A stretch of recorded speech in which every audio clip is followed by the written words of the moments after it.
Mesele çakal olmakta değil yeğen. Asıl mesele çakallarla dans edebilmekte. Vuracağız, kıracağız, patlayacağız. Vuracağız, kıracağız, patlayacağız. Vuracağız, kıracağız, bu maçı da alacağız.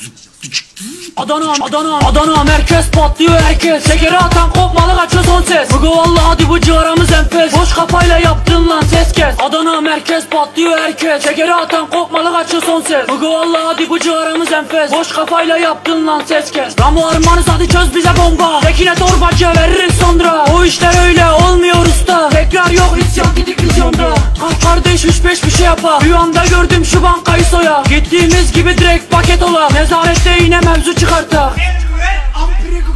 Adana çocuğu bu, ayıktın güzeli. Mahkemeye gidip ifade verelim. Kafamız güzelken adliyeye girelim. Manitaya ayarla ben çok severim. 3 var 5 var 5 yok 3 yok. Gören diyecek torbacı satın alıyor. Şeker diyorsun kardeş hızlandırır seni. Bir kapak cigarayla patlatır beni. Hastasıyız dede.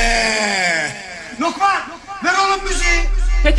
Tetikçi diyor bana içimdeki hisler. Oğlum bak bu adam çok ister. Ben sahneye çıkardım evet böyle pişler. Yaptığım parçalar gözümde hiçler. Hemen şimdi cigara mevzusuna dönelim. İçiyorsak eğer susmayı tercih edelim. Kafamız güzelken mahkemeye girelim. Şekerin üstüne cigarayı ben çok severim. Kuş yemsiz şeker cigarası uçmaz. Patlayanlar mevzu çıkarır susmaz. Bayana kadar içerim hayatta kusmam. Öyle diyenleri çok gördük ustam. Sigara içmeyi bile bilmiyordun sen. Ne ara bonzaiye başladın bre. Unutmadan söylüyorum buradan. Kullanmıyorum madde filan. Hastasıyız dede. Mesele çakal olmakta değil yeğen. Asıl mesele çakallarla dans edebilmekte.